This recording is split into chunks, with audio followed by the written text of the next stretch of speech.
Hey, what's going on, guys? It's Isaac Lawrence, and you're here at the Fight Fan Culture Podcast, episode 2. And I'm here with my guys. I got my guys, Hike, and my guy, Michael. How you doing, bro? Hey, man, another day, another dollar, man. Excited to be with you guys. Excited to talk up some fights and just get to talking with the boys, man. It's been a while since I last seen y'all, so hope y'all are doing well. Nice seeing you again, bro. My neck is still sore from the standing guillotine you caught me in last time, brother. My bad, man. My bad. I told you how to get out of that, John. Now though, so you better be better be ripping boys in that, bro. All love. Well, let's give the people a little bit of insight on what we're talking about. So, just to give you guys a little insight, our last episode was with Jason the Gator Granado, which we just released yesterday. Amazing episode. If you haven't seen it, go ahead and check it out. Well, after we were with the Gator all day, we ended up doing some training, man. I couldn't really train because I just got knee surgery, but my guys are here, man. They were going at it. Y'all were going pretty ham, bro. Hey, Isaac, you went at it too, bro. You got in some rounds with us too. I'm surprised you had knee surgery like a month ago. You're over there scrapping with us. Badass. Hey, bro. man, just boxing rounds for me. Boxing rounds. Whatever, dude, man. You get those rounds. That's all that matters. Dude, man was touching me up with that jab. I swear, when we were going boxing, Isaac was hitting me with that nice little. I was like, man, every single time, just keeping me away. I felt like I was like Cheeto Vera's like sparring partner or something, man. Just eating jabs for breakfast, man. I was like, damn, man. Kick back, Isaac. You don't got a knee. I'm finna leg kick you. He's a totally different man. Once you take off those glasses, you're a totally different man, bro. Hey, man, I just, I watch a lot of Sean Strickland, so I was just, just jabbing all day, right? Bobbing and weaving. But yeah, man, so let's actually talk a little bit about our last podcast. And, I think it was our first podcast with everybody. We had Adam Araby, who is not here today, but we had him at the last podcast. Obviously, we had Jason, who was just talking about his amazing 2023. What are some takeaways that you guys have basically from that podcast? And I'll start with you, Hype. Man, honestly, that was fun. That I had a lot of fun with that, and just chopping it up with the boys. It really felt like just the boys were hanging out, just talking shit. That's all it was. Just a bunch of friends hanging out, talking, and there was cameras there. So the only thing different was it's like, okay, we gotta cut the conversation early. There's a class coming in. That was the only thing. Other than that, it was like just boys. It was a fun time, and especially afterwards, getting in the ring with everybody. Getting kicked in the head by Jason, fucking awesome. Can't beat that. Yeah, for sure. It was fun getting into work.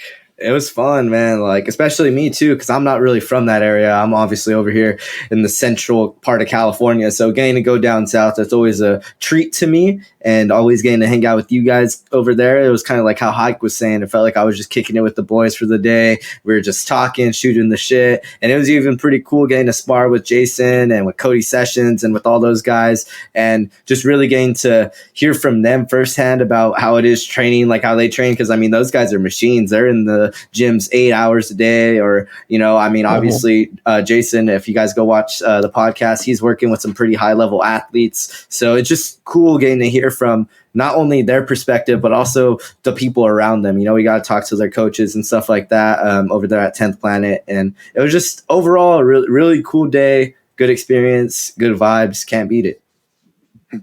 Yeah, 100%. And since you brought up Cody Sessions, I just want to shout out Cody Sessions, Coach Cody Sessions, Squirrel Muay Thai, XFit Gym.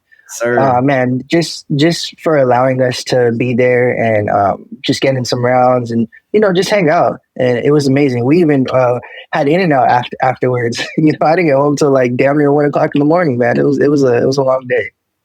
Dude, yeah, it was long as hell. That In-N-Out hit different though. That protein style little 2x2 and then the animal fries, man, it was it went crazy, man. Couldn't beat it. And then we had Cody over there. He was making a ruckus over there in the in and out. It was a fun time, man. Yeah, definitely fun, man. So yeah, man, we had a great first podcast. This is going to be our second episode, and I kind of want to talk about some of the things that just happened this past weekend. You know, we had the UFC fights. There was a Spar Star fight. There's some cool fights coming up next month. I know we have a UNF champion who's now an LFA champion, Javier. He's going to be defending his bout. So, man, we got a lot of cool fights coming up. So, but let's talk about the UFC. So, I'll start off with you, Mike. What was some takeaways you had from this UFC card? Well, I'll go with 3. This is going to be my 3. Neil Magny can still bang with the best of them. I mean, he proved it out there that he's no, in the words of Hector Fajardo earlier from one of my interviews, he's no cream puff, man. When people go in the cage in there, I feel like a lot of people watch that Ian Gary fight. They got this impression that he was just going to get dog rolled by Mike Mallet, and Mike Mallet came out there swinging, man. He came out there with the high intensity, high energy, but Neil Magny was able to weather the storm and show what he's done for years. So that was really cool seeing them come from behind. Also seeing Sean Strickland, and that fight really just showed that I don't think the UFC is using their judging criteria like how they should. That we'll go into that a little bit more when we talk about the Sean Strickland fight and the Duplessis fight. And then also my third takeaway from the night is how about women's MMA for the state for the country of Canada, man. All of the male fighters on that card from Canada lost, but all the women fighters won. And I feel like nobody was talking about that. Gillian Robertson, coming off of a loss from Tabitha Ricci, ends up going in there, dominating Polyana Viana. And then you also had Jasmine Juvakadis. I probably butchered that last name, but she goes in there and notches a 10-8 round. Women's MMA, I feel it made a very big leap forward. I think the co-main event could have been better, but I think women's MMA definitely had a bright spotlight on them on Saturday night. Yeah, no, I completely agree with everything that you said. Like you said, we're going to get into the Sean Strickland fight and the Dricus Duplessis fight soon. But some of my takeaways were pretty much the same. Like, I really thought Mike Mallet was really going to get the job done. And, you know, you face a veteran like Neil Magny, and you know, you can't empty out the gas tank. You have to make sure you're very strategic on how you're gonna fight a veteran like that. So for Neil to pull off the win with, I believe it was like 30 seconds left in the fight, where he was essentially losing the whole fight, like that was incredible. And I'm happy for Neil. I think he got a lot of shit this during the press conference, things like that, and for him to go ahead and win, and just shows that he still belongs in the top 15. So that was awesome. And like you said, 0-7 for all the male Canadian fighters, and then 2-0 for the female fighters. Once again, reiterate with your point, I definitely think the co-main event could have been a little bit more spicy, especially with all the trash talking that had gone in the press conference. I really thought that there was going to be more of a war. And I think, I think the veteran experience just paid off for Raquel Pennington, because, you know, she took her time and then kind of just dominated the fight towards the championship rounds. And yeah, she didn't look great, but she looked good enough to get the victory. And I'm happy to see what's going to happen for the 135 pound bantamweight strap. Seems like she's going to be fighting Pena for her next fight, and they have a lot of history, man. 10 years in the making. So hopefully that fight looks a lot better than this past fight. And as far as the main event, man, I was really, really on edge the whole time. My heart was racing the whole time, because I love both fighters, man. I really like Dricus, but man, I'm also a big fan of Sean, and especially him being from Corona, being from the IE, a California SoCal boy. It's like, how can you not want that guy to win. And then with all of his story, I mean, if you saw the last podcast, I picked him as my 2023 fighter of the year. So yeah, I was definitely pulling for him, and you know, maybe he got robbed. I don't know. We're gonna talk about that soon. Hike, you have anything you want to add? I know you're really big on the main event.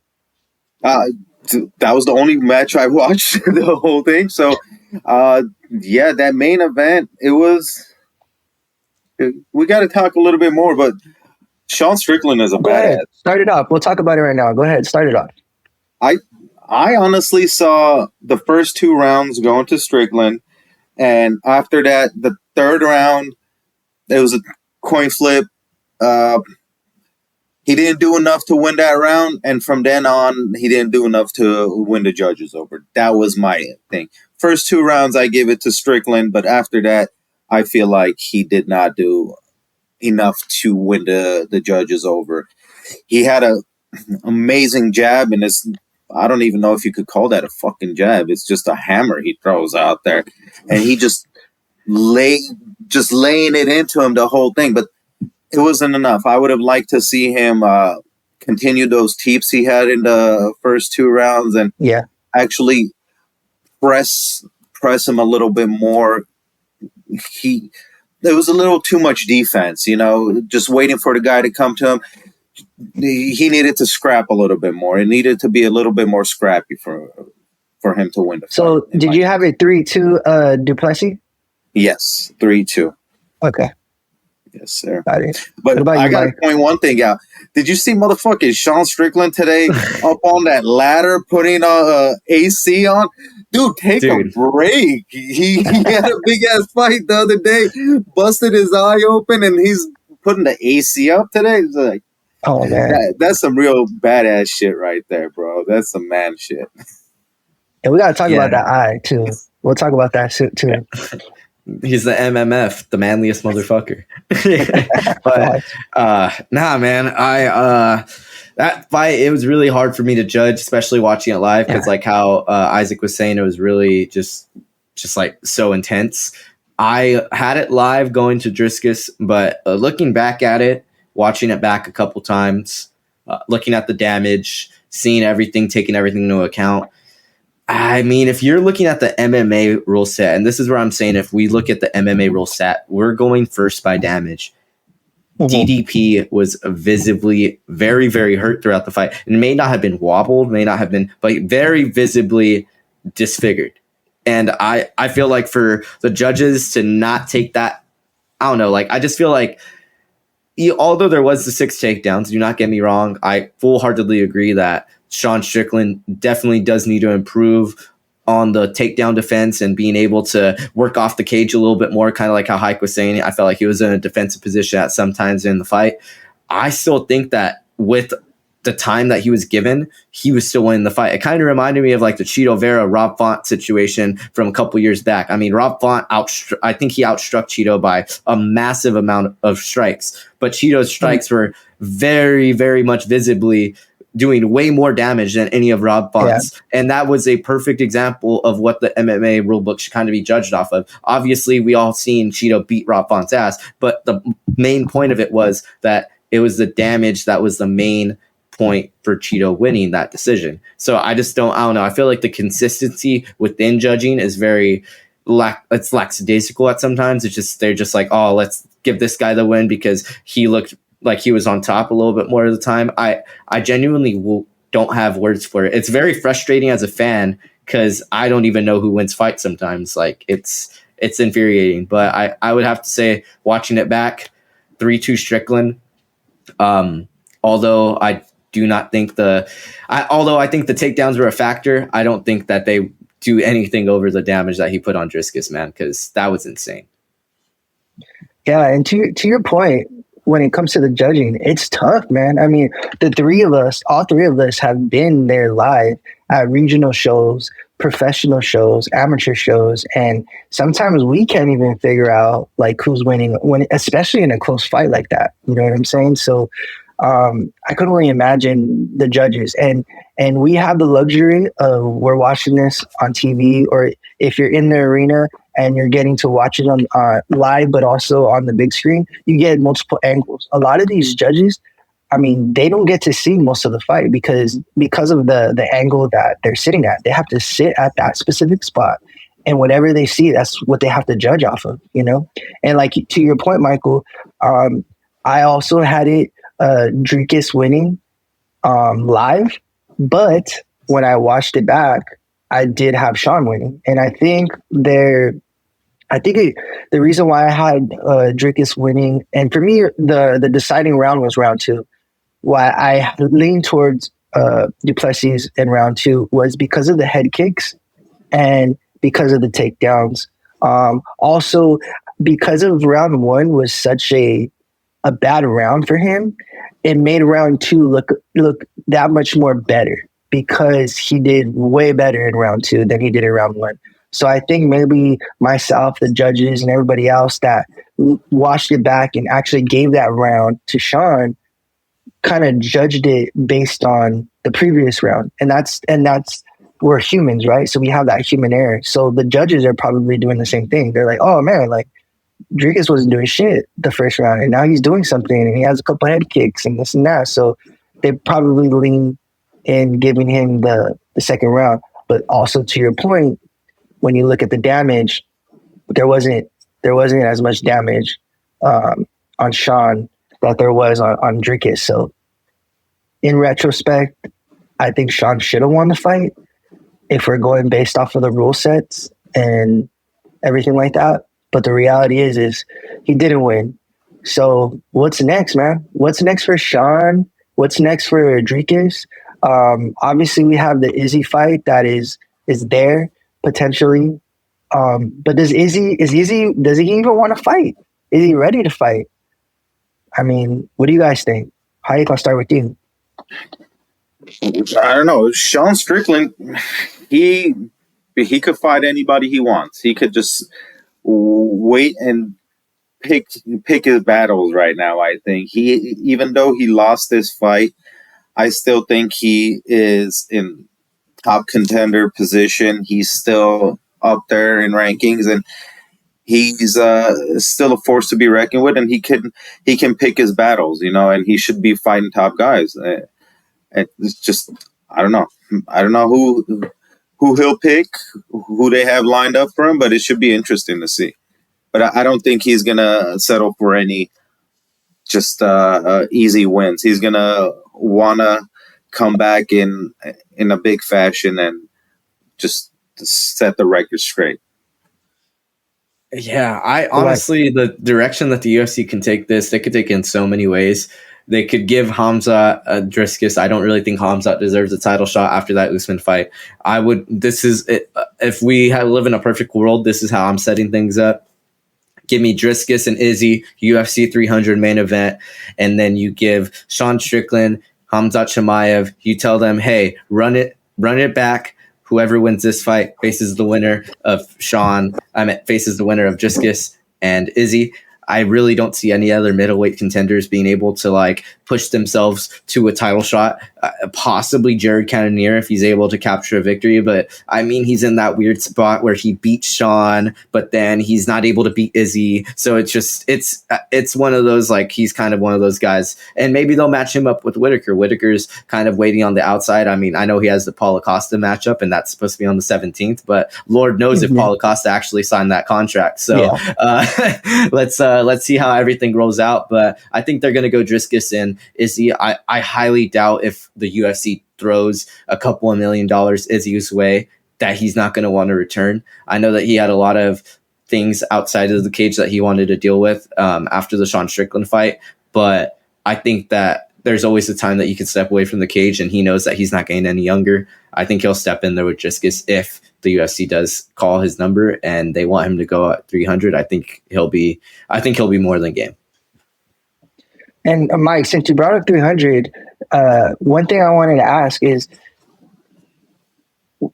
UFC 100, UFC 200, the fans, we want big fights. And the card itself, UFC 300, oh my God, it's an amazing card. Whether people want to see Brock Lesnar or they want to see a crazy fight, Maybe they want to see Elon Musk fight Mark freaking the Zuckerberg. Facebook guy, Mark Zuckerberg. I don't know what they want, but is if they make the Izzy fight with Dricus Duplessis, is that enough to be the main event? Is that going to satisfy people's craving for UFC 300? Do you believe so? Yes or no, Mike? I mean, what events? If we're, I know that I'm not trying to go into the what can the UFC do with UFC 300, but what other event, what other fight has as much storyline behind it right now than Driscus and Izzy? They have a whole war behind it. They have a whole storyline that goes beyond both of them fighters, goes beyond both of their nations, it goes deeper than what either of those fighters represents, and I feel that fight in itself sells a lot more tickets right now than a Hamzat and Sean Strickland fight would. What wouldn't be another big fight? I think it, and this is going to be my hot take, I think it even outsells McGregor and Chandler. I think if you put Driscus and Izzy on the same card as that UFC 300 card, that easily outsells Michael Chandler and Conor McGregor. I do not think that's that great of a fight in the first place. And I think that Michael Chandler is kind of the perfect matchup. And it's a Chad Mendes 2.0. He's a wrestler that loves to strike and that loves to stay up on the feet. What has McGregor beaten before? And it's just up a weight class. So, and all respect to Michael Chandler, he's obviously one of the most skilled fighters in the universe. Very, very skilled and will beat my ass any day. But my point is that's a perfect matchup in McGregor's book. So I think Izzy versus Driscus has got to be the top fight in the promotion right now for them to make. I don't see them going any other way. I don't see any other fight besides, like how you were saying, the Brock Lesnar's, the GSPs, the Khabibs of the world. I think those are the only people outside of the sports knowledge that are just casual fans that know a couple of names, that maybe that would draw them in. But I think the card that they have set in place right now, adding a Driscus fight to it with Izzy, that'll be a cherry on top for sure. Well, I got to ask you, man, like, I don't know if you've been hearing the rumors, but we have Jorge Masvidal and potentially, freaking Nathan Diaz wanting to fight at UFC 300. Is that a bigger fight than Izzy and Dricus? I don't know if it's a bigger. Depends on who you're asking. I don't know if that's a hard one. I guess is it gonna sell more pay-per-views? No. I think real fight fans are gonna be the ones that are gonna want to watch the real fights, and just the extra fluff on the side is for it doesn't draw too many people in. I think the real fans are the ones that are going to want to watch the card. UFC 300 is stacked top to bottom, and it's going to bring in so many fans. I don't even know how to I don't know what can make this better. Sorry, guys, I'm just rambling over here. You might need to. No, I think that UFC 299 card is just up to par as well. Like I would have to say, like UFC 299 and 300, they could probably pull a couple of fights from that 299 card and add them on that 300 card if they really wanted to. And but I mean, realistically, like what do you think, Isaac? Do you think that's a good fight? Like, do you think Driscus and Izzy at UFC 300 would satisfy fans? See, if I'm the UFC and I'm trying to make business moves, right? First of all, I don't know what their big main event is going to be for UFC 300. I think as far as the hardcore fans go, man, we should be beyond content with the way that the UFC card is. Like, I just pulled it up right now. We have Justin Gaethje versus Max Holloway, Weili Zhang versus Jan. I don't know how to say her last name. Yuri. Yeah, you got Calvin Kattar. Aljamain Sterling is making his 145 debut. Bo Nichols on exactly. Charles Oliveira versus Armin Sarukian, and I'm that could be a main event fight too. Bo Nichols versus Cody Brundage, like that's on the early prelims. You have Davison Figueiredo versus Cody Garbrandt, bro. Somebody's going to sleep, bro. And you have Bobby Green versus Jim Miller, which has been a fight in the making for years. And so as far as what needs to happen, what needs to be the main event for UFC 300, man, like we're already spoiled. I don't know if anything's going to satisfy the casual fan. However, as far as let's say they have Dricus and Adesanya fight next, I think that's its own card, man. I don't know if I want to put it on 300, not because it's not a big fight, but because it can sell on its own. That storyline deserves its own card where it's not being overshadowed by all of the extra fights that are going on. So, in my opinion, if I'm Dana White in the UFC, I try to get South Africa, try to make that card in South Africa and have it for the real African title. You know what I'm saying? Something along those lines. Really have Mike Perry present it. Definitely. No, I actually I like that idea a lot better. I think 100%, and you'll see the UFC goes down that road kind of a little bit more in the 200 eras. They go UFC 200, and they didn't have. I think it was supposed to be Nate and McGregor on that card originally. They ended up scrapping that and ended up having its own card and sold way better. I think UFC 200's not even that high of a selling card. I wouldn't even be able to tell you the main event from UFC 200. I think it was I could be wrong on this. DC versus Anderson. It was no, that and DC ended up becoming the co-main. They fought for a 3-round fight. It was actually Nunes versus Tate for the 135-pound championship belt. And then that's when Nunes won the title. Bringing up Nunes, actually, did you guys hear she's possibly maybe coming out of retirement? She was talking to Megan O'Leary and was possibly teasing a return. How do you guys feel about that? I know we were just talking about Raquel kind of narrowly. I know she had a dominant win, but I just do not feel like it was enough to in the eyes of the fans for people to be like, yes, this is the 135 champion, like how Amanda Nunes was playing up performances. I mean, she picked apart Irene Aldana. She beat the brakes off of Juliana Pena in their second matchup. And she did that to not only those fighters, but she did it to a lot of the quote unquote fighters that everyone else thinks of as invincible as well. She beat Valentina twice. Like, there's just so many things that Amanda Nunes has on her resume stacked up to all the other women at 135 that I feel like if she were to come back, UFC has to give her a title shot, right?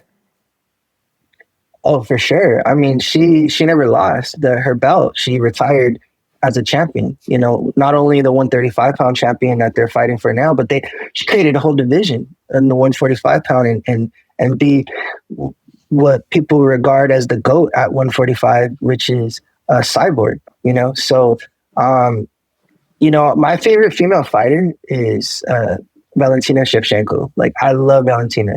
And to my bias, I think she won against Nunes. However, Nunes, yes, definitely. But regardless, Amanda Nunes is a fucking beast, bro. And my only pushback on the interview with Megan O'Leary, if you're just talking shit just to talk shit because her and Juliana Pena have somewhat of a history and she's trying to kind of get some of the clout from Juliana's potential fight with Raquel. To me, that's like, bro, if you're retired, stay retired.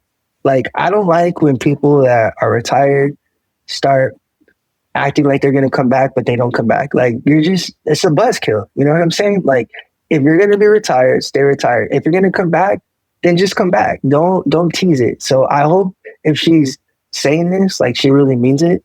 But I don't know, man. I guess time will tell. She stays in shape all the time. I don't think she's going to come back. Honestly, I don't think she's going to come back. She has way too much to lose when she comes back. There's a big target on her head. Everybody's going to want to take her out. So it's more comfortable just to stay at home, stay retired, just hold on to the belt and just I don't know. She does Dos Equis commercials. Do some Dos Equis commercials. You know, it's much easier because she has a target on her head. Everybody wants to get at her, and yeah, just don't like tease what? it. I just stay home.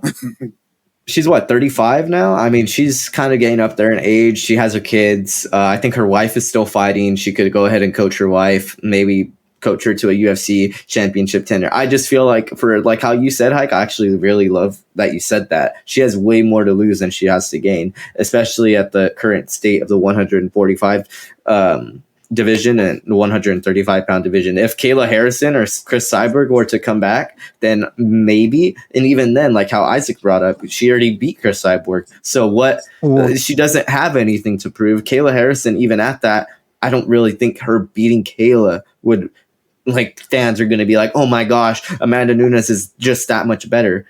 I feel like it would just kind of solidify a lot of things in fans' minds that, oh yeah, she is the GOAT. And I feel like that's a majority of MMA fans have kind of came to that consensus, is that she is the 135 GOAT. She is the 145 GOAT. So there is no reason to unretire. I think she should just kind of stay how she is. But I think if she were to come back and stir up that title picture, it would be pretty funny. She would just be the devil on Juliana Pena's shoulder, man. Like, always on her head. Yeah, and to your point, Mike, she's in a very peculiar situation where she's essentially John Jones, right? Where she's already the GOAT.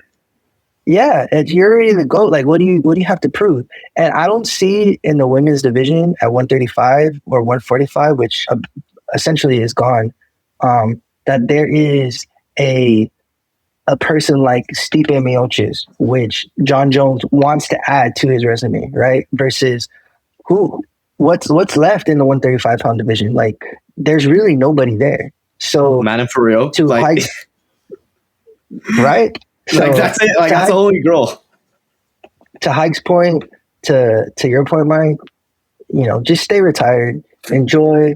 I just looked up her age. She's 35, going to be 36 this year. You know, like, once you start getting around that age, that's when you start seeing the champions slowly fall off, especially in these lower weight classes. You know, if you're light heavyweight, you have a few years to extend that. But once you reach 35, man, as a fighter, it's tough. It's tough to keep your championship belt on.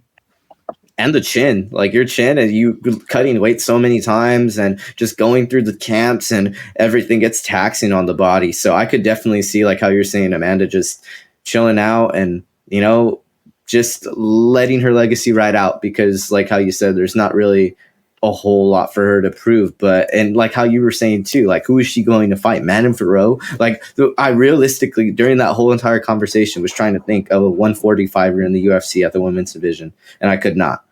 And if that's the case, then I just don't see her coming back. Yeah, same here. Yeah, man, exactly. All right, moving on, guys. So we just talked about the UFC events, but there was also some other events, some local events that happened this past weekend. We got the Spar Star event, which happened in Los Angeles, California. Mike, I know off air you were talking about that with Hike.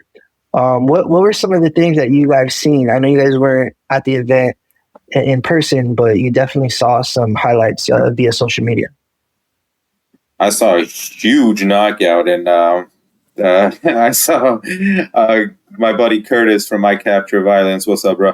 He was waiting for over an hour for the ambulance to come back. You know, they had a brutal knockout, but it was a night of good fights. Little scrappy night. Alexis Fontaine, I don't know if you guys heard of her, MMA. She just won the championship for Spar Star. Scrappy little girl, 4 belts. You know, yeah. It was an exciting night of fights. Yeah, I was just trying to find that gentleman's name that got that knockout over there from the Den, but man, he killed it the other night. It was absolutely insane. I watched a little bit of that fight, and he's making some progressions. I've got to watch his first couple of fights, and it's really upsetting me that I cannot find his name right now in my files of fighters. But Sparstar, they put on a show, man. Alexia Fontaine was able to, I think she has 4 belts now, and she's killing it at the 115 division. I believe she's undefeated. And then they also had 4-1. Chris Hemerson was the fellow that got that knockout. And then also another Fight Science product, I am going to have such a hard time pronouncing his name. Dean Liu Nguyen. He got a big win, and he was able to. I think he put together 3 wins in the 2023 year, and now got a win in 2024. So it's really looking bright over there in the Los Angeles area for MMA. Obviously, we know we got guys like Chris Ward Taco, Albert Morales, a lot of guys over there in the professional scene. Obviously, Javier Garcia, who we were bringing up earlier, but they still got killer amateurs over there in LA, so can't sleep on them. Yeah, speaking of Javier Garcia, man, like, this guy's been on a tear lately. Won the UNF featherweight bout against Albert Morales, and now also won the LFA featherweight bout, and defending his bout Friday, February 9th, and looks like it's going to be in Phoenix, Arizona, against looks like who he's fighting, Elijah Johns. I don't know too much about him. Do you guys know much about Elijah? I think this is going to be their second time fighting. I could be wrong, but I think Javi may have lost the first one. Don't take my word on that. And then also another fighter from the Los Angeles area on that card, Robson Jr. I did an interview with him a week or so back, week or two back. His only 2 losses are to a guy that's in the PFL and a guy that's in the UFC, and Hyder Emil. And so that's another big fight. He's taking on an undefeated guy in Princeton Jackson. So LFA doing some big things over there in the Texas area. Really excited to see that Javier Garcia fight, though, because if he's able to get that win, I don't see where the UFC or Dana White Contender Series, they may be giving that man a call, because he's been, like how you said, killing it over here in the Los Angeles area, California area. I just don't hear of any other guy making waves like how he is at 145 right now. Yeah, exactly. And Hike, I know you're a big Javier Garcia fan. Yeah, man, what do you think about him and his? What do you think about him and his trajectory going forward? Dude, honestly, he has the makings of a UFC champ. You know, he has the training, he has the background, and he has the attitude, honestly. It just, I don't know how this guy affords all the suits, bro. Every time I see that dude, he has a new flashy-ass mariachi suit on, bro. I don't know how he keeps up with that, bro. Those look expensive as shit. He's always coming in looking clean, bro. It's just, I think he's going to be a contender for a lot of titles. You know, he ruined some stuff in the UFC, UNF. You know, he was just knocking fools out left and right, and it's just up from there. He has the best training. He has the trajectory to make it up there, I think. I don't know.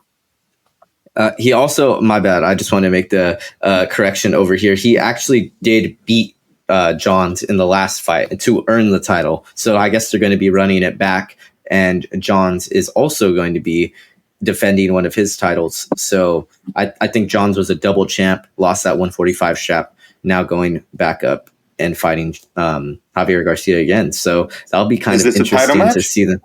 Yep, Javier Garcia won that belt previously. Now getting to defend it against the guy that he previously beat for it. So that's kind of an interesting matchup. Never really see that too often, where the guy gets beat for the title and then gets the immediate rematch, especially on the regional scene. But that just goes to show of how skilled both those gentlemen are. Speaking about skilled gentlemen, though, UFC 298, I believe, is going to be coming over there. So the Anaheim Ducks Honda Center. How are you gentlemen feeling? Both of you guys over in the Los Angeles area, and I know it's going to be a little bit out of your guys' area over there in Anaheim.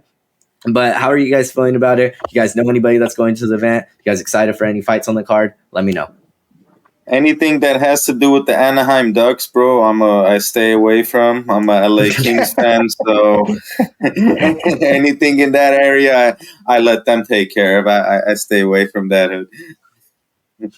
Hey, Chris Cyborg's a huge Anaheim fan. She's like a Anaheim Angels fan. She's like Los Angeles Charger fan. She likes all the like non-LA teams that are LA teams. So it's kind of funny.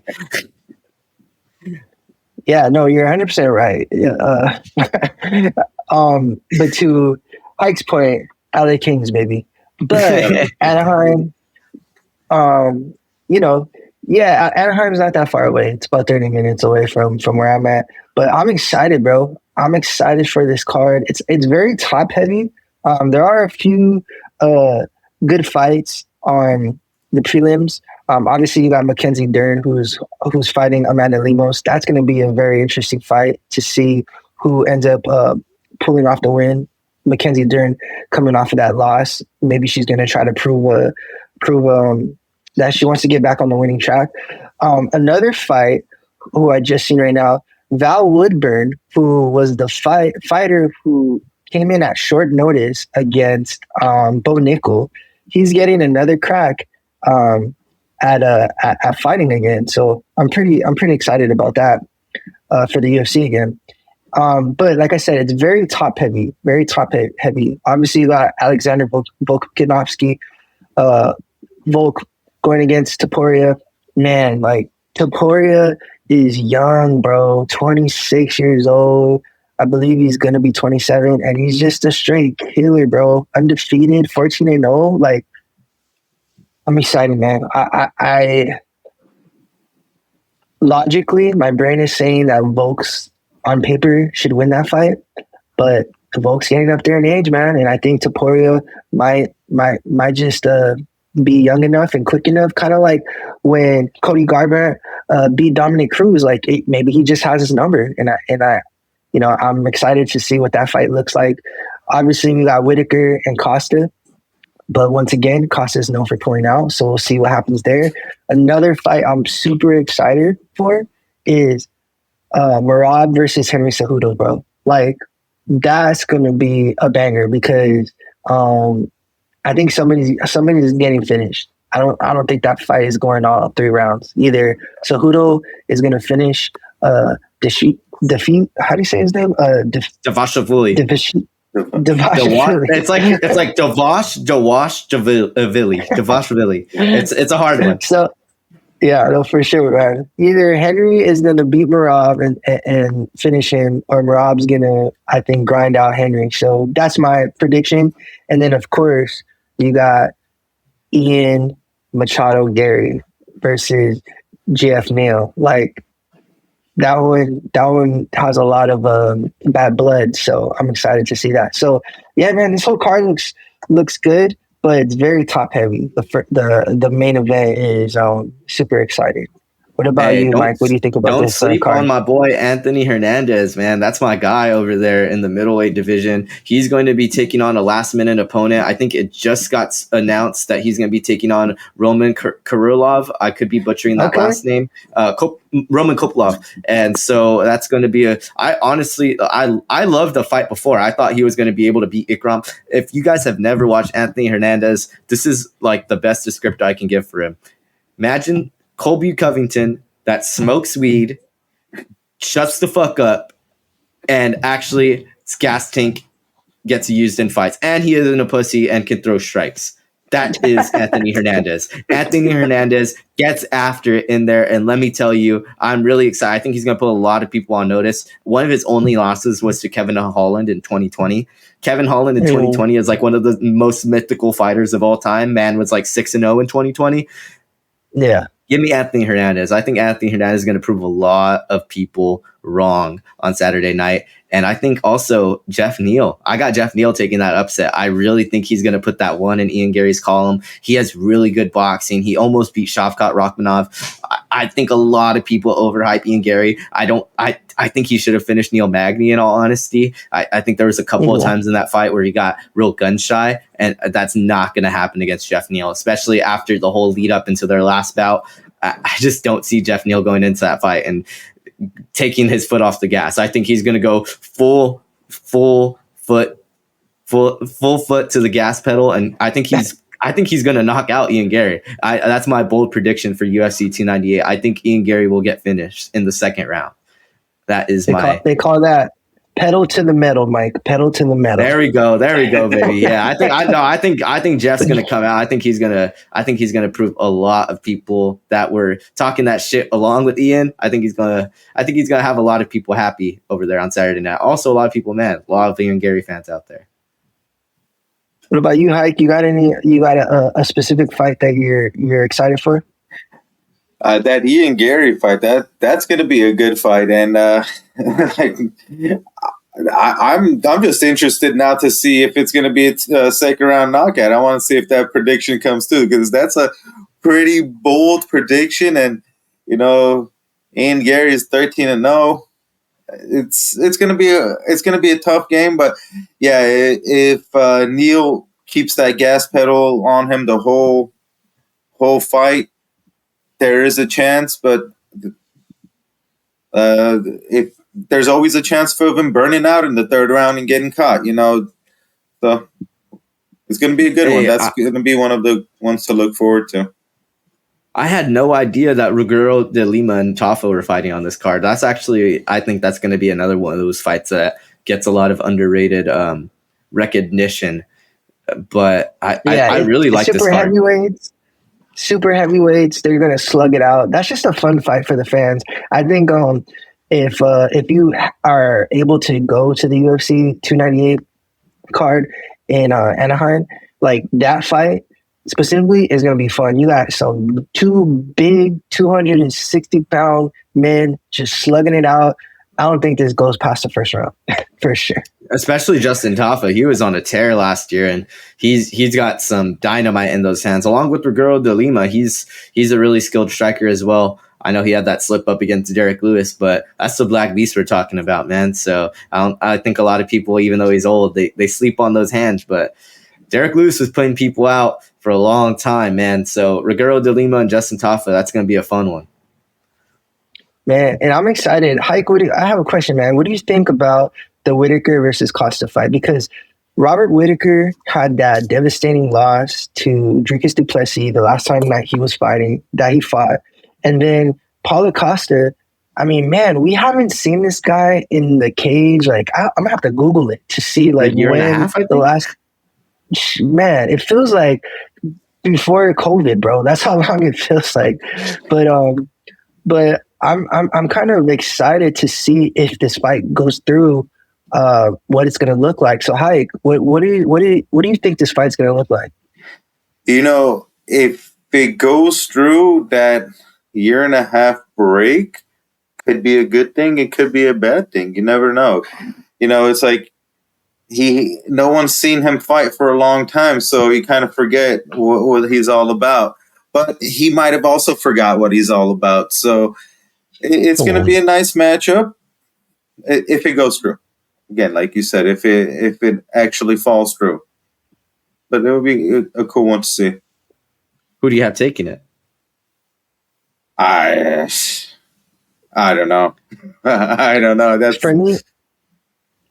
I think I'm leaning towards Whitaker. I just think Whitaker's too fast.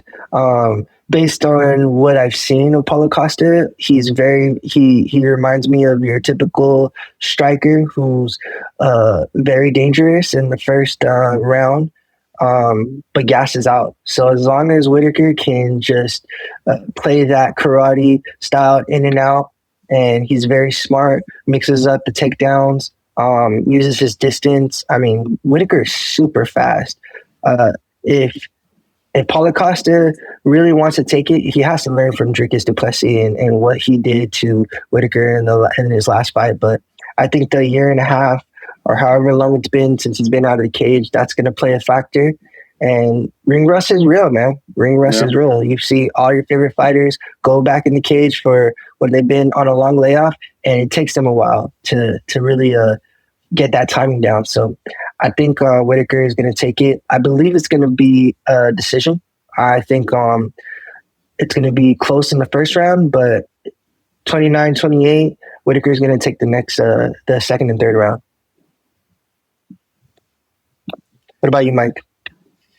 Oh, I got to go with Whitaker, man. I just don't like Costa's chances in this fight. I think that Whitaker has a lot more weapons in his arsenal. I think of like the GTA little roulette, where it has like the pistol, the knife, and all that. I feel like Costa's got one meaty right hand, and that's really all Costa got. Yeah, he's got a lot of power in those hands. Do not get me wrong. And if he's able, it reminds me a lot of the Driscus fight. Driscus was able to put those hands on Whitaker early and was able to put him out. And if Costa's able to do that, then more power to him. I think he's able to get that victory.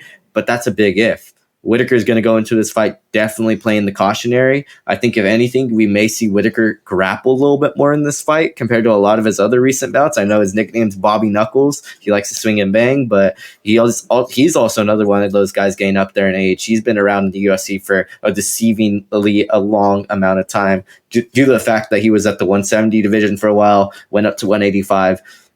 So I think you got to give it to Whitaker. If Costa's able to pull together an early surge, then you got Costa by first round KO. But I do not see that happening with all the weapons that Whitaker has. Yeah, man, I think you're 100% right. Moving on, I do want to give some love to Central Valley, Northern California, that doesn't get a lot of love as much as they should. Mike, let's talk about this next 559 fight card coming up and some of the fights that us fans that don't really know too much about these guys. What are some of the fights that we should be looking out for? Man, honestly, this card, and I say it every single time, I feel like it's like a fine wine with the 559 fights cards. They get better with age, and this one, I don't know, man. The matchmakers, they just wanted to put on an absolute banger to start the year. In their co-main event, we got a team alpha male prospect, Abdul Malik Absurbailov. This is somebody that trains day in, day out with Slavikos, who's in the UFC, trains with a lot of those guys over there, and he's going to be taking on Chris Paez, another rising star over there out of the Fresno area. And we can't forget about the main event, Abraham Del Toro and Tyler Staley, two staples over there in the Central Valley that have huge fan bases. They're going to be duking it out for the lightweight championship. And then also I got to give a shout out to a couple of former D1 wrestlers on the card. Actually, we got Jackson Hermauer. He's going to be making his California amateur mixed martial arts debut. He's going to be taking on a very game Tracy Hunter. And Tracy Hunter is another one of those guys, like how I said, from the Central Valley, got a huge fan base, and he's really going to bring a packed crowd. So I'm really excited to see how that fight plays out, especially being that Jackson wrestled at Fresno State. So, he's going to have some people in the building knowing his name. Also, just one more fight. I'm sorry, I know there's a lot of them, but we also got another wrestler on that card, Anthony Montalvo, and another guy that was on the Division I circuit. He was, I believe, a top 15 wrestler in the country at one point in his division. He was a heavyweight or a light heavyweight, and he's going to be making his MMA debut. He used to wrestle over there at Arizona State, so he's a dog. That's a Pac-12 wrestling program. Honestly, this whole card, top to bottom, really does have a lot of guys that have tons of experience in MMA. So if you guys are in the Central Valley area, if you guys are ever looking to come over here to enjoy the show, please do. I guarantee you will never see a show like it. Isaac went out there. He's seen it for himself. It's a different type of feeling for 559 fights, man. Yo, Mike, man, that sounds like an amazing card. It's going to be going down this Saturday, January 27th. Where is it going to be at, Mike? The Visalia Convention Center. Man, for those of you have never been to the Visalia Convention Center, beautiful, bro. Beautiful just venue. And the 559 people, they were really welcoming the last time I went to 559. What was it, 100? Man, yeah, amazing it was card. 100 event. Yeah. Yeah, that was a fun one for sure. So moving on, we got another local Southern California card coming up. same date. So if you're not in the Central Valley, you're not in North Cal, but you are in Southern California, they come down to the UNF card, which what UNF is this? What number is this? Do you know? This is 15. This is UNF 15. Man, UNF 15. Man, I gotta just give a shout out to Up Next Fighting, because that was actually the first. UNF 1 was actually the first live mixed martial arts fight I've ever been to. And because of that card and because of just all the love that I got for taking photos, and I was just a guy in the crowd. That's how I started my journey as a combat sports content creator. So I always show love to UNF, to Spar Stars, all these Southern California organizations, but UNF, they hold a little special place in my heart. And so break it down, Hike. What is going down this weekend for UNF? Ooh, this is going to be a fun show, actually. This is going to be a real fun one. It's not going to be at like a normal venue where like Commerce Casino or anywhere else. At the Ukrainian Cultural Center. They say it's beautiful. It has like it's a beautiful building, a bunch of art. So it should be fun to shoot in a place like that. You know, the lighting's always going to be great. I'm talking as a photographer over here, so you know, lighting should be great. You know, I should get some nice pictures that day. But it's going to be a bang. It's going to be a banger. You know, UNF always brings out the best. You know, they're one of the best organizations out here, and they bring out the best. Their talent is unmatched. You know, just looking at the first fight over here on my list, Cameron Ferdad and Majali Gay.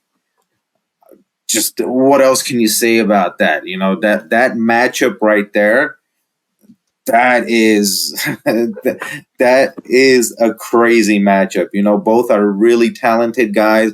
You know, Cameron Ferdad, incredible BJJ. Y'all know how I feel about BJJ, but I got to give it up to the guys that are like, he's a master at it. You know, but he's also amazing at the stand up. He was at the last Fighters Rep throwing it down. You know, not the last one, but the one before. He was out there, you know, doing kickboxing, and dude, and Majali Gay, just a big banger, you know. So this one is not going to go the distance, I feel like. And it's just, that whole card is full of just amazing fighters. Just, it's going to be a nice night. You guys should make it down here. Mike, come on down, bro. I got some obligations over in the Central Valley that same day, bro. He's gonna be in two places at once. I was gonna say, if only sometimes it seems like you are at two places at once, bro. That's not the first time I've heard that, so you know, I guess that's a compliment, and I will take that in stride. So I appreciate that, Ike. You know, giving you your flowers since we're doing that, Mike. I got to give you some flowers. Mike is one of the hardest working, just content creators, interviewers, whatever title you want to give him. He's just one of the hardest working people in the combat sports space. This guy, I could go on and on and on and on. And he's damn near 10 years younger than me. And I wish I was doing what he's doing at his age. I wish I did that. Onions, bro. Damn. Man, I got to give you your flowers. Every time I can, you and Adam and all the young guys, got to give you guys flowers. But moving on, man. What else do we got coming up, fellas? We have any other cards coming up? I know we talked about Up Next. We talked about 559. We talked about, I know SF Combat has something coming up. What else is coming up?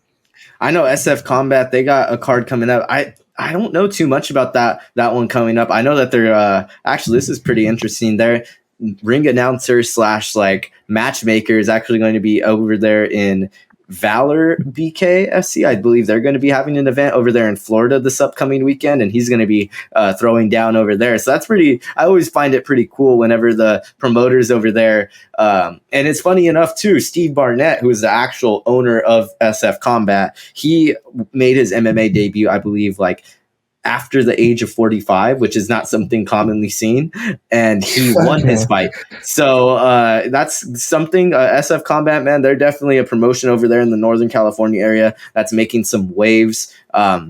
I really like to, I just wanted to talk a little bit too about this A1 Combat card that they had recently over there at Sac State, doing some really big things over there in Sacramento. I think that's going to be really supplemental to all of MMA. They're creating a combat university that's going to allow athletes to come into the university that want to not only continue to practice martial arts, but also get an education. So I think that's great for people that are coming in from countries like India, Chechnya, Russia. You got people coming in from China, and they're going to be able to not only earn that education that they probably are getting pushed by their parents to go and earn, but they're also going to be able to continue to train the sport that they love, which is something that I feel like you can't put a price on it. They're going to be with some of the best coaches in the world over there at Team Alpha Male. They're going to have Uriah Faber monitoring that program. Going to have my guy Hector Fajardo. He fought on this most recent A1 Combat card. He's going to be teaching some of the guys some things, and I think they're going to have some Team Alpha Male guys come in and teach some classes here and there. And I think that's really beneficial to all of MMA. I don't think it's just beneficial to Northern California, because eventually other schools are going to have to join in. Other schools are going to have to create teams. And if we can get this California MMA scene back to how it was back in the early days, back in the Tachi days, back in the WEC days, I mean, we're already seeing the rise of it now. We're already seeing a couple of these guys go to that UFC level, and look how many people are watching now, and seeing the UFC come back now to California. It's pretty cool. So I believe that a program like this is only going to further the rise of mixed martial arts in California. So I'm super excited for what A1 Combat's doing and for that program in general. I don't know if your guys' thoughts on that, or if you guys think it's beneficial in any sort of way, but I think it's pretty cool. Definitely beneficial, bro. You know, you're giving these young athletes a way for them to get education and to do whatever they love in the same facility. You know, it's like it's hard for a lot of people to balance that life of education and the physical combat, you know. So for people to actually think about it and facilitate it, that's a big thing. And you're going to see a different level of more educated fighters coming out. You know, it's going to be more of a fight science coming out. You know, everything's going to be a little bit more technical. You know Shout how out nerds guy do it. Harris. You know how nerds do it, bro. But yeah, I mean, to really cool. add to Hike's point, I mean, anytime that you can give back to the community in any way is beneficial. You know, whether it's that program through education, whether it's some type of promotion, whether it's just more media being covered on the sport, it's always beneficial. So I salute A1 Combat. I salute the program that is being in place. Like, just mad props to everybody involved in that program, because that's amazing, man. You the more you pour into the sport, the better the sport's going to be. So.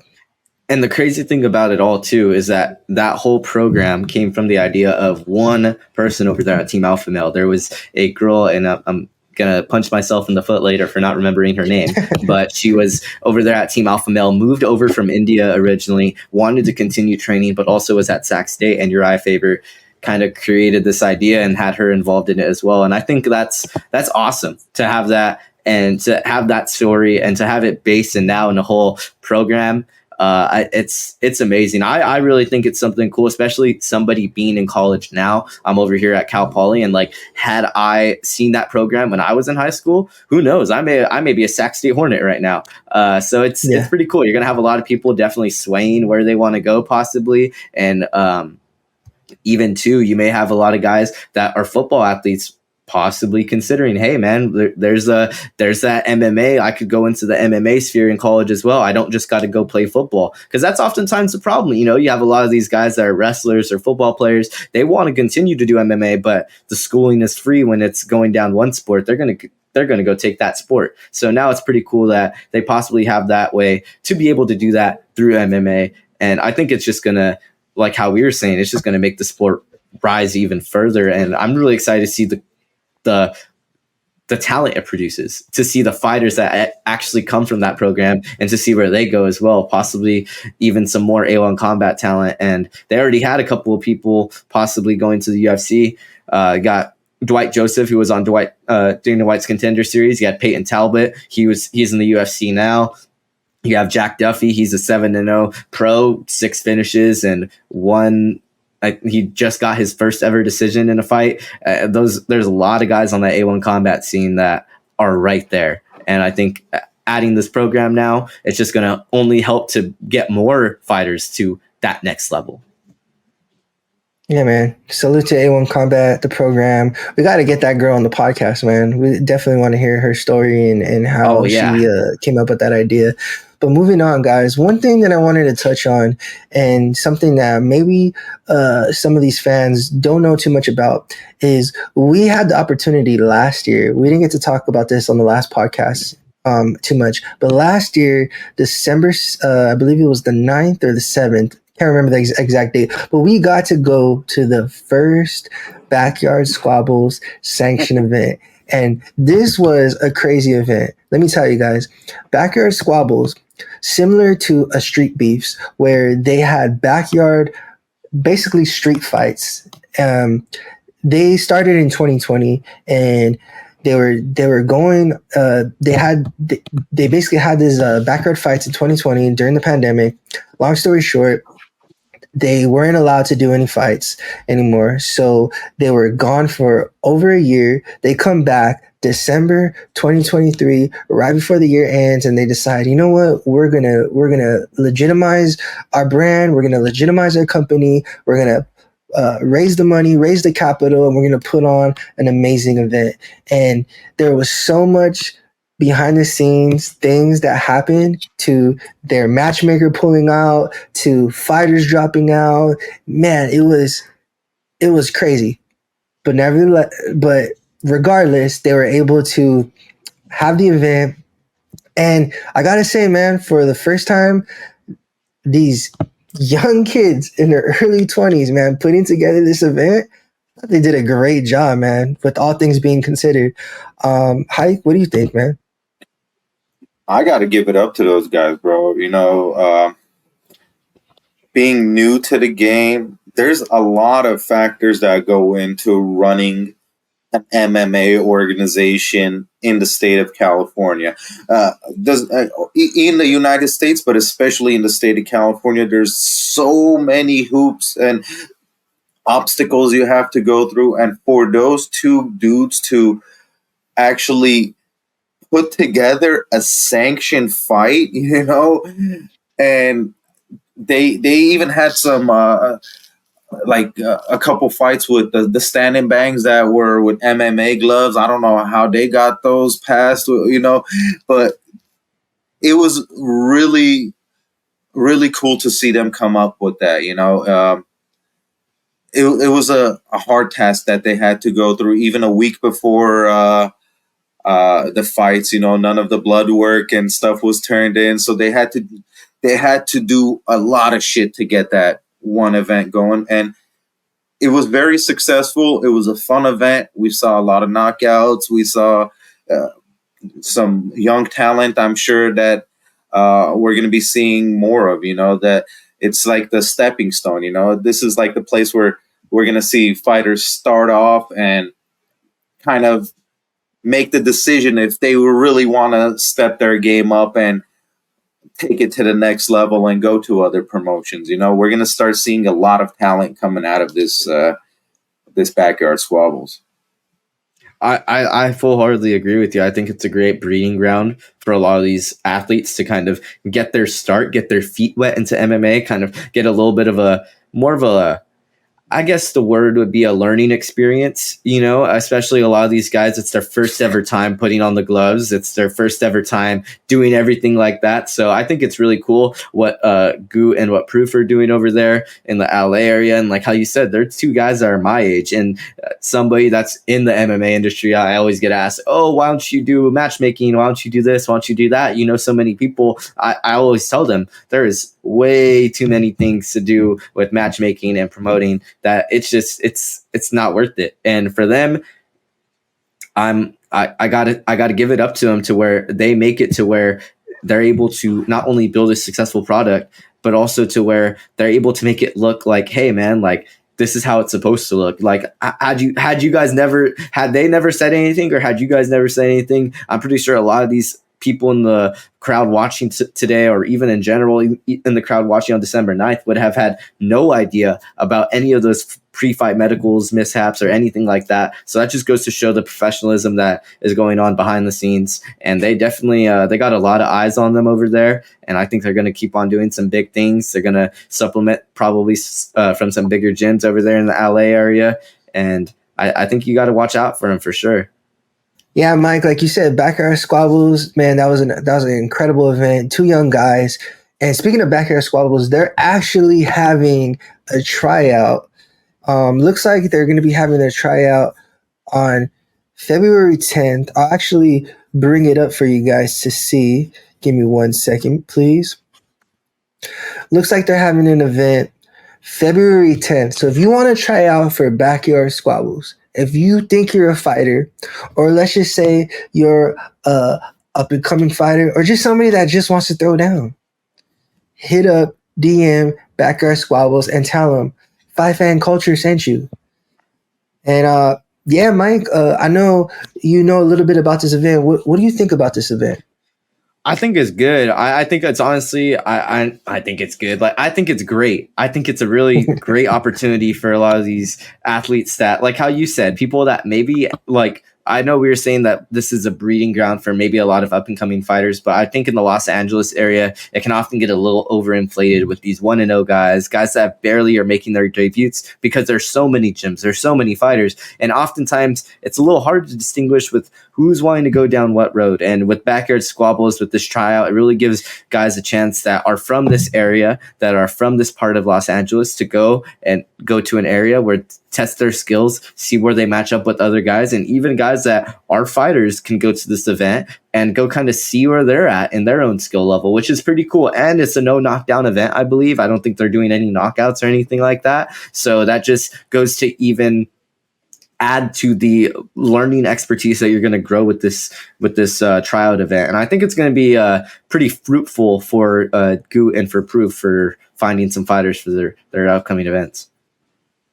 Yeah, Hike, what do you think? Can we see you in one of these events maybe one of these days?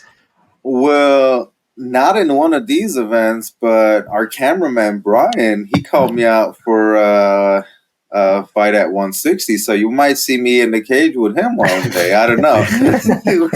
We just have to set it up. It's in the talks where we're gonna see what promotion takes it. I want to go for UNF, so I get a Tapology record. So we'll see. Okay. But no, this I love this idea. I love it because it's semi contact, no knockout. It's a good way for people to showcase their talent, go throw some hands out there and really see if they really want to do this. And it's a good way for promoters to get some young talent out of this. There's always going to be that, young kid out there that really doesn't know their talent, that needs to really like a diamond in the rough that needs to kind of be polished. You're always going to find those characters in a show like this because it brings out all types of guys from every walks of life that maybe didn't think about doing this before. And they're like, you know what, I'll try out, and you can maybe get your next champion from an event like this.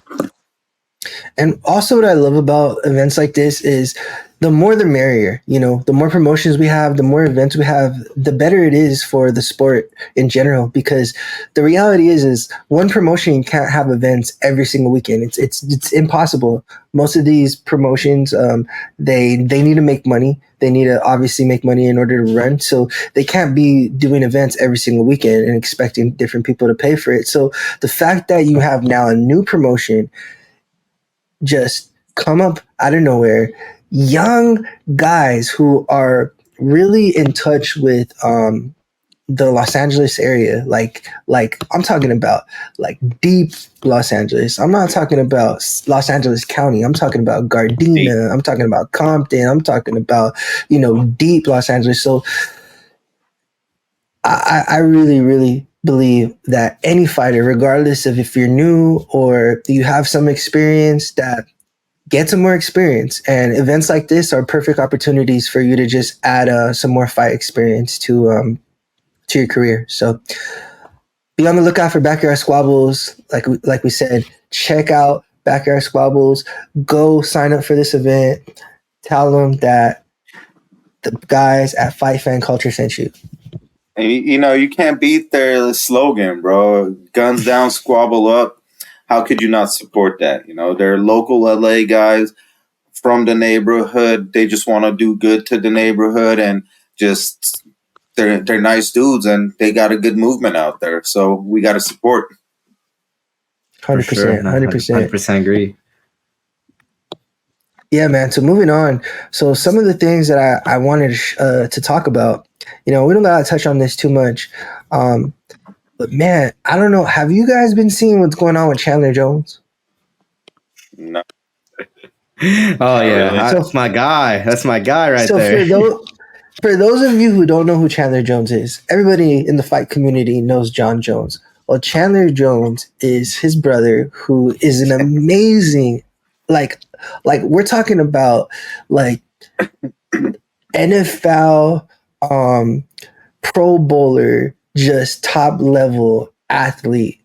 I believe he was a defensive end / linebacker. And this guy has been talking about how CTE is not real. And I don't know about you. I'm not Chandler Jones. And I've never played professional football, but I've played Pop Warner football and I've played high school football. And I've gotten so many concussions that I feel like to this day I have memory loss. So the fact that Chandler Jones is saying that CTE is not real, to me just proves that CTE is real, guys. What do you think, Mike? What do you think? It sucks, man, because I'm a fan of the guy. I mean, former fan of the guy. He used to be on the Raiders. I think he can't say CTE is real. It's kind of like how you said, like the statement itself is a little bit, it's like an oxymoron, I think is like terminology, where it's just like what you're saying in itself is like a lie. And just, I don't know, like obviously what Chandler Jones like does and he was calling his dog Antonio Brown. And then he was saying like, and Aaron Hernandez speaks to him and all kinds of crazy stuff on his Instagram stories when I used to follow him.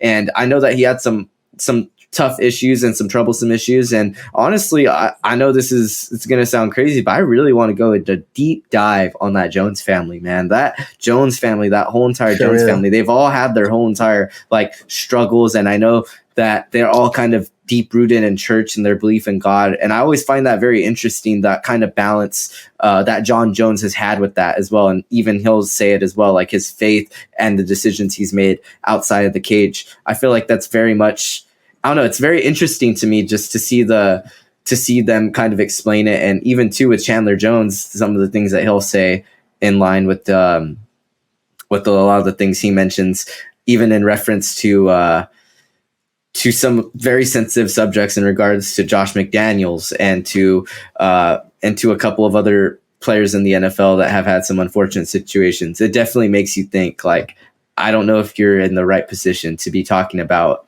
if this brain injury or if this CTE is real or not, because I think he's definitely got a case of it. I mean, shit, he was also sparring with John Jones growing up, so it's like he got two, and then going to football practice after. Man was getting his ass beat by his brother, then going to football practice after. It's this man's got to have it, dude. Like, come on. I mean, man, I agree with him. I think it's fake. So the Earth is flat, you know. Just let's just go with it, you know. Hey, don't start talking about the Earth is flat, bro, because then we gonna have a whole different types of discussions. You don't want to do that. No, man. I don't believe any of that shit. CT is real. That it's for athletes that have been playing physical sports their whole life. I've been boxing since I was 10 years old. I've been playing hockey since I was a little fucking kid. Bro, when I can't sleep at night and I go to my doctor and says, "Oh, what kind of sports did you play?" I used to be a boxer. Well, we need to do some brain scans on you because you might have some CTE. You know, when a motherfucker says something like that, like it's fake, that just annoys me. That just bullshit. Or he might have it himself and he just doesn't know. You know, he might be that delusional. He might have it that bad that he just doesn't know, and he's just, or maybe he's just in denial. You never know. Like, I told you after the last podcast, you're a character, man. You're our older gentleman, our Armo of the group, and I got to get your reaction. I'm going to give you a little bit of context because first I'm going to show you. Do you know who Janae Aiko is? Doesn't ring a bell, but if I see the picture, let me. So this is Janae Aiko. Janae Aiko is a singer-songwriter. She's very, very popular, very talented, beautiful, just music, beautiful person. I got to meet her one time at a vegan restaurant years ago, over 10 years ago. Very, very sweet person. Well, let me show you a video of Chandler Jones and something that he tatted on his arm, and I want to get your reaction. All right, Hike, let me get your reaction to this Chandler Jones video right here. Let me show y'all something. What do you got? No way. We don't want to see no Whoa. Keep it all in your pants. This is a family show. Yeah. Let me show y'all something real quick. This is going to be real quick because I'm in love with but no body parts. She got my whole arm. She got my right arm. That's how much you love her? That's her whole name. That's her whole name right there. Oh, damn. Wait, what? Janae Aiko Afiro Chilumbo. Wait, why? Wait, hold on. Time out. Wait, why do you have her name tattooed on you? That's my wife. That's my spiritual wife. Oh, he might end up getting her. Wait, because you like her music? Is that why? Is that what inspired you? It's not even her music. Like, I connect with her in a way where, like... Have you ever met her? I've never met her. I've never even communicated with this woman. It's like, whenever I listen to her music, whenever I think of her, it just gives me calm frequency. Yeah, if y'all can play that song Frequency by her. Bro, okay. Calm frequency. Hi, what's your immediate reaction? So he Chandler Jones tattooed on his arm a woman who he's never met. And granted, I guess there's people who have tattooed Joe Rogan's face on their body. So, it is what it is. There's people that do crazy shit. But it's Chandler Jones talking about CT is not real, man. What's your reaction? There was so much going on with that video right there. There was so much going on. I don't know where to start. The fact that he got another person's name tattooed on him, or that it's like the spiritual energy or whatever. All of that was just like that's lost on me. First of all, why the hell would you get anybody's name tattooed on your body? That's permanent.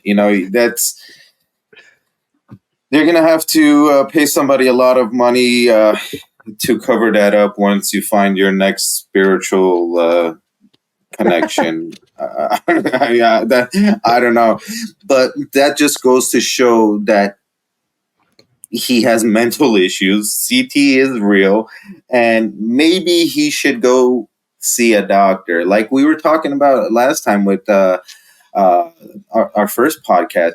Some people need to be told to take a step back from the ring, look inside their brain, maybe go see a doctor, maybe go see a therapist, reevaluate their whole life, and then go back into the ring, if that's the thing for them. And some people should not be in the ring.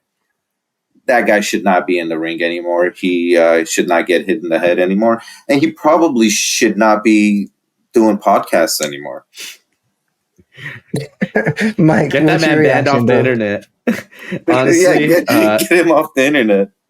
Yeah, I just feel like Chandler Jones should just stay away from podcasts for a while. The fact that the Jackson podcast had him on and we're trying to broadcast it as like we're trying to put his voice out there, I feel like they kind of did him wrong. They knew what they were doing. They knew what they were going to get out of it. Oh no. Yeah, it was. I didn't like that whole angle when Bear said that. He was, said it in the beginning of the show. I mean, yeah, But there's some times where you got to let some of your boys, I feel like he needs his time away from the limelight. And that was very evident with everything that was going on in his NFL tenure with his girlfriend and the whole issues with that. And so I don't know. I don't really feel too comfortable about broadcasting people's moments like that.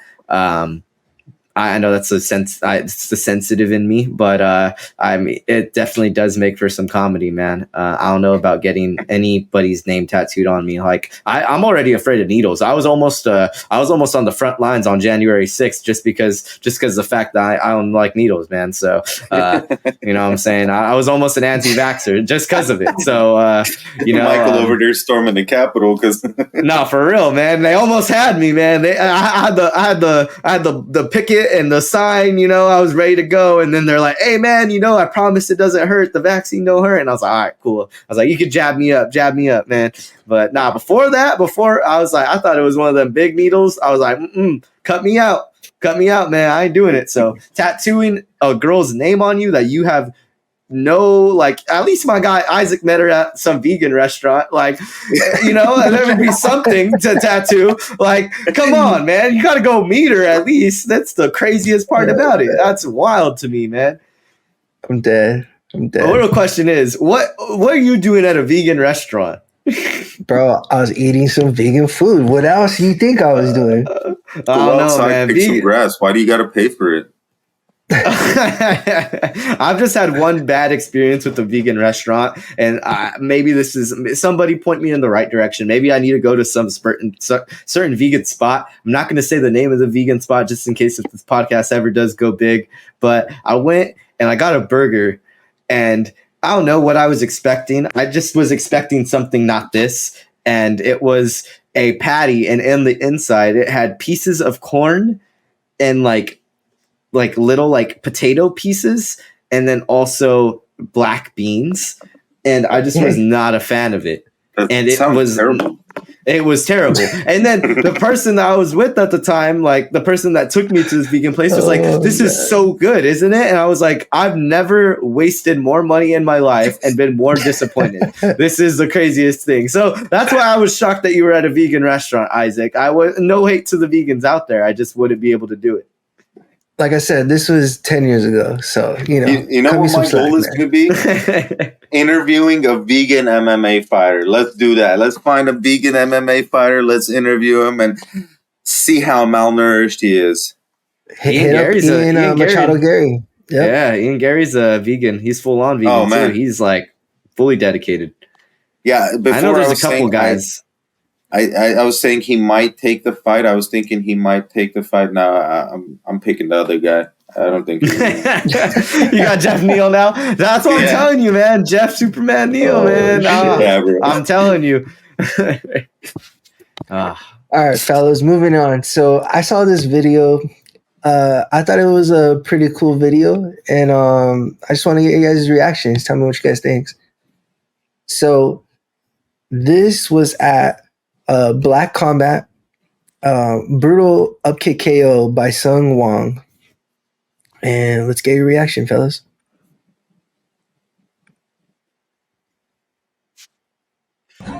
Oh.